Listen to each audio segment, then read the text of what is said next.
Peace and blessings, beautiful people. Peace and blessings.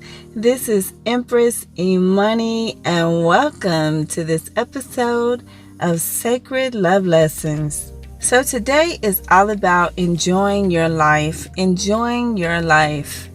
Wife Goddess and I went to the beach last weekend, and we saw a lady, a gentleman, and then there was an older gentleman there, and then later on they were joined by another guy. And so the older gentleman, his chair was pulled way down by the water, like where the waves come in, and his feet were just far enough where he could put his feet in the water, and he was covered in a blanket and he had on a baseball cap. I knew right away that he probably was overcoming some type of health crisis, He just kind of had that look. And so the other two people that were with him, they seemed to be maybe his children. They were adults, and maybe his children. And so I just observed, Wife Goddess Elisa and I, we just observed and watched to see, what was going on. And so then a little later on, the let's just call him the son, because I think it was his son. The son, he had a floaty. He was joined by another guy. I think he was the son-in-law, and he brought the floaty. And so the son, him and the son-in-law, they walked the gentleman out to the water, and then they put him on the float. And then, it was really the son. They put him on the float. The son put him on the float. And then they just, the son floated the dad around in the water. And so, I was clapping and cheering him on and very happy, because I could clearly see this was possibly a final wish of the dad's. And I sensed that in my spirit, that if this was what was happening. And I think other people around did as well. And we all began to just really cheer the dad on, just cheer him on and support him in this moment. So then the daughter, she came over to us, to Wife Elisa, Goddess Elisa and I, and she was saying that they were from New York and that they only had a couple months left, and this was one of his final wishes. He just really wanted to go to the beach. So they came here to South Florida to take their dad to the beach. So our assessment of what we were seeing was indeed accurate. And he was only in for a little while, but he enjoyed the time. You could tell he really enjoyed the time that he had there, and it was just a beautiful moment. I did not record it because I really just wanted to honor the family, but I did take a picture. I'll post it on my Facebook. I didn't get, their faces or anything like that, and I didn't get the dad's, body or anything like that, but I just wanted you to see that really there's no excuse. There's no excuse for you not to enjoy your life. And that all the way up until you make the transition, you still have a choice, okay? You can make it be whatever you want it to be.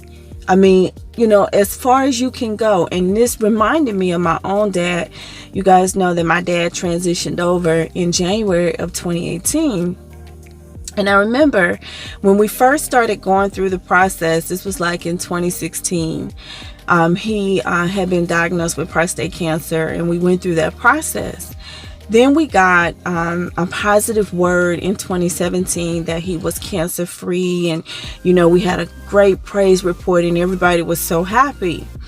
But then he sensed that something was not quite right in other parts of his body, and it was later determined that shortly after that the cancer had returned, and it was even more aggressive, and that it had spread everywhere. And so they had only given him like a year.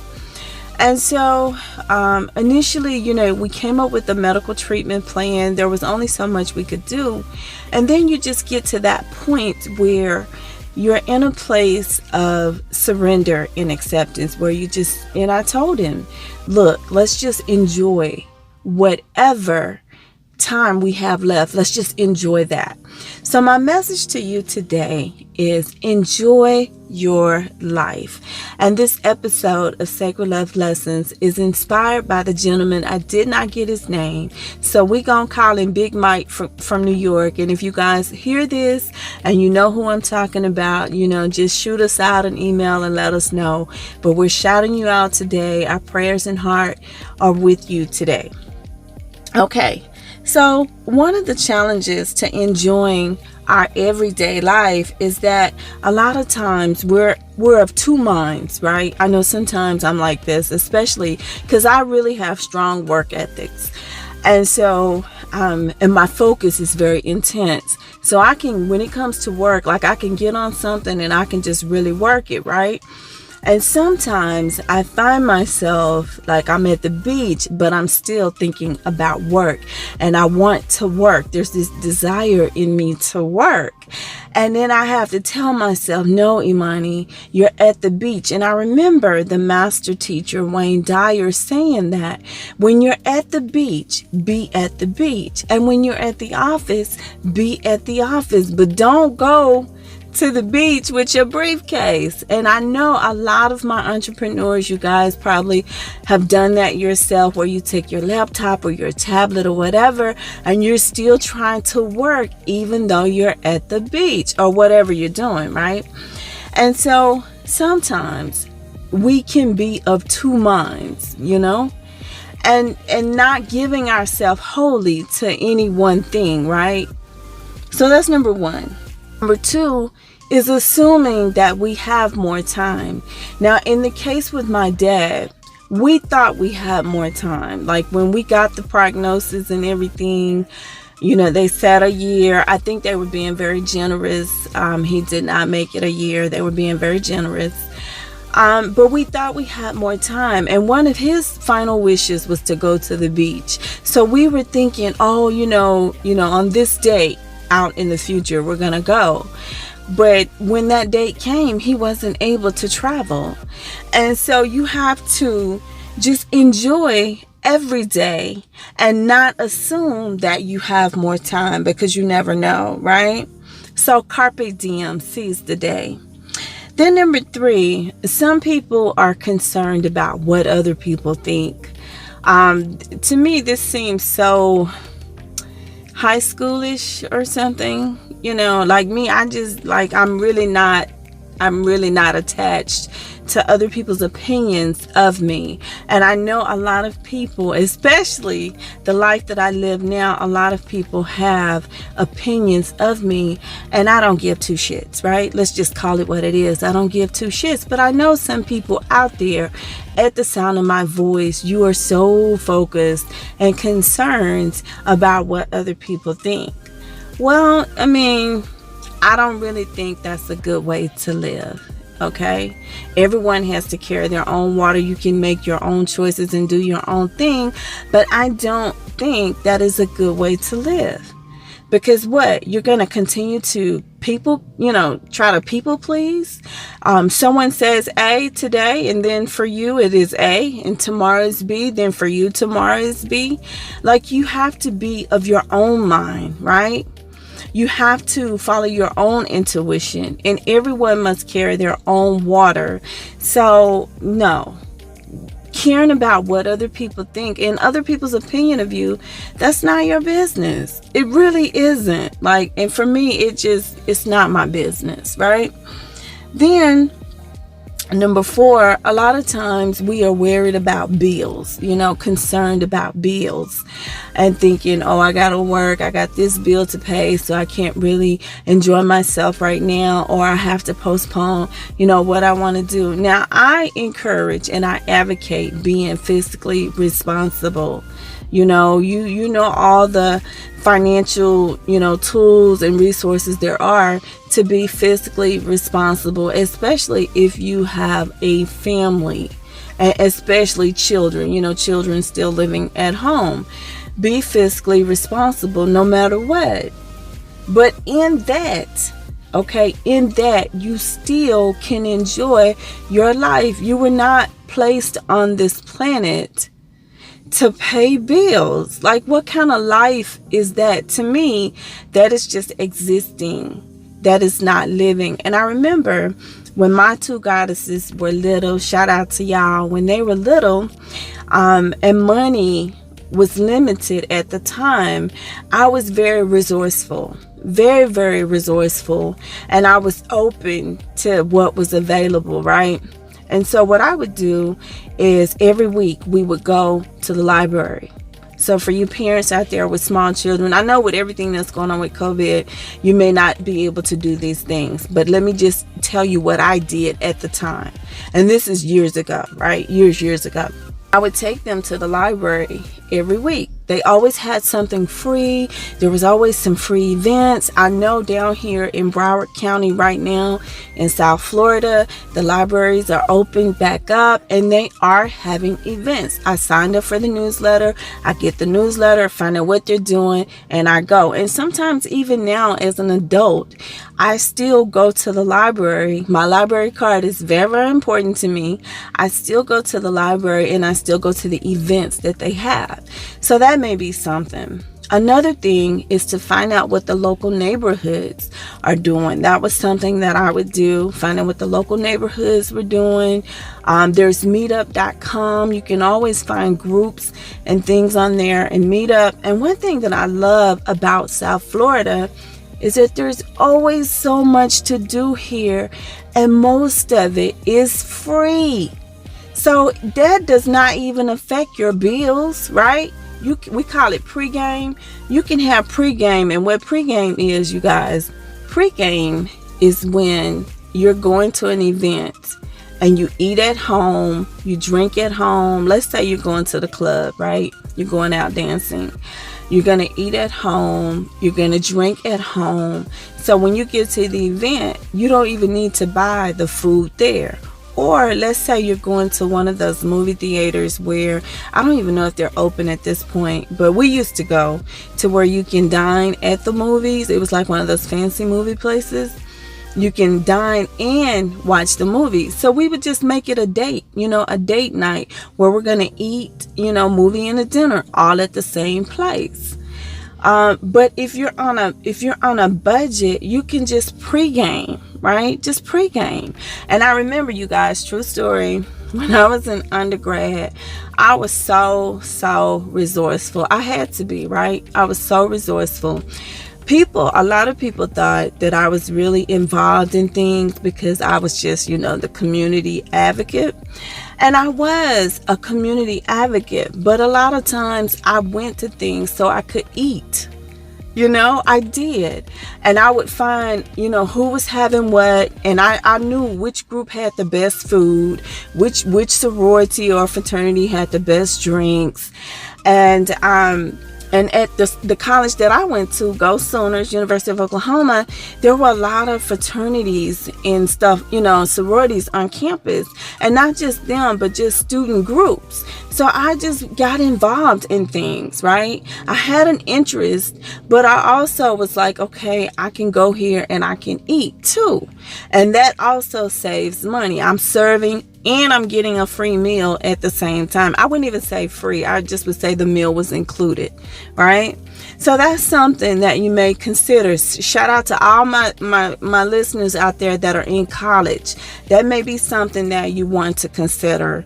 I know people are not doing as much now, but when things open back up, that may be something you can do. And I know to everyone who has gone to college where you've had to pay your own way and you had absolutely zero support from family, that I'm telling the truth. You have to be resourceful. So what are some ways that you can enjoy your life? Now, first of all, I am not trying to tell you how to live your life, right? Everyone must carry their own water. But here are some suggestions that I think if you implement these in your life, you will have a better quality of life. Number one, set aside some time just for you. Even if you have small children, this still can be done. I did it with my girls. You can do it with yours. Set aside some time just for you, right? It's your time. You cannot be interrupted. That is your time. Number two, Make time to relax. Sometimes you just need a moment, right? You just need a time out. Even if it's just 5 minutes, 10, 15 minutes. I would say 15 minutes. If that's what you need to take a siesta, a power nap, do that. Take out, some time just to relax. Number 3, unplug from the news and the drama of life. Okay, that's self-explanatory. Unplug from the news and the drama of life. Number 4, spend time with people who have positive energy, because there are energy vampires. Energy vampires are real, and they will suck the life out of you. Okay, an example of an energy vampire: a person that complains all the time, a person that's always in crisis, a person that's irresponsible and reckless. They go out and they do reckless things. They may spend all their money versus circulate. They spend all their money. Then they come to you and tell you how they can't pay for their rent or their bills or their mortgage or whatever, the car payment, but they were down at the club turning up, right? Someone that's very, very reckless. Another example of an energy vampire is someone that likes to argue and fight and gossip and just keep shit going, drama. Those are examples of energy vampires. Stay away from those people. And if you can't completely just go no contact, then at least limit your time around those people and spend more time around people with positive, high vibing energy, not someone that is just putting on a mask, putting on a face where they're smiling and it appears that they're high vibing. No, I'm talking about someone that is vibing high through and through, right? On a soul level. Stay around those type of people. And then number 5, play. Now this one was a challenge for me. I really did not, until recently, I didn't understand the concept of play. When I was growing up as a child, there was not a lot of play that went on. Like I wasn't in any school activities in terms of, the stuff that kids do. Like my daughters, they did a lot. I wasn't in any sports or any music or anything.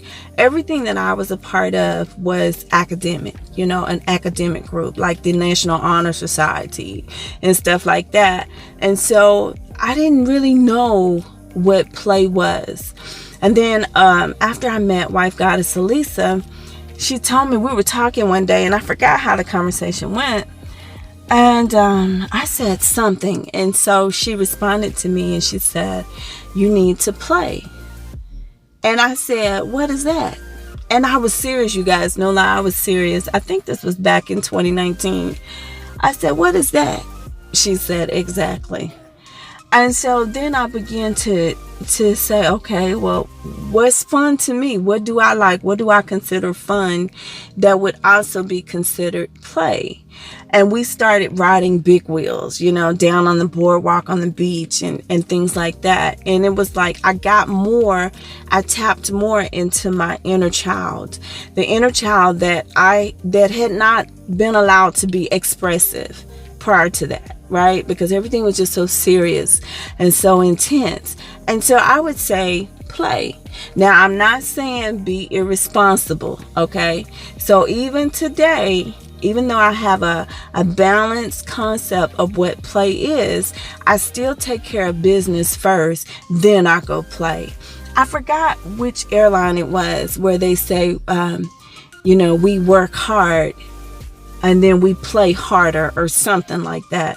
But I put my priorities. I'm responsible first, right? And then when I've done my part in that area, then I go play, right? And then I do things in moderation. So I'm not just played up all the time, because you can't be successful and you can't enjoy life if you just go through life the whole time playing. At some point, you're going to hit a wall and that's going to become a problem, right? If nothing, at a minimum, it'll become a problem in your finances at a minimum, right? And at the same time, you can't just work all the time and have no play, you know? So you got to have a balanced life, you know, a balance between both. And so I would highly recommend that you set aside some time to play, you know, whatever that means for you, you know? And so what did we learn from this? The first thing that I learned from all of this after watching Big Mike from New York is that you need to seize the moment. You need to seize the day. Carpe diem. Shout out to you, Big Mike, because Big Mike, you know, like I said, they told him he was terminal. They said he only had a couple months. And Big Mike was like, I want to go to South Florida. I want to go to the beach. I want to put my feet in the water. And I want to like float in the ocean. And Big Mike's kids, they made that happen for him. So shout out to Big Mike's kids. You guys were very beautiful, right? Carpe diem, seize the day. And then number 2, what I learned from all of this is that you got to live your dreams. We don't know how much time we have. We don't know what chapter of life that we're in. You don't know what chapter you're in, right? We just don't know. So you can't be of a frame of mind, oh, I'll do it next year, or I'll do it. And that used to be me, where like when my girls were coming up, I was like, okay, well, I'll wait until, when they graduate from high school, then it was, oh, when they graduate from college, then and I just kept putting my dreams on the back burner. And then finally, I just was like, no more of that. I need to live my dreams now. Whatever I'm supposed to be doing, whatever dreams that I had, and I went back to like childhood to find out, okay, what was I thinking? What was I feeling? What was it that I always wanted to do? And I began to do those things.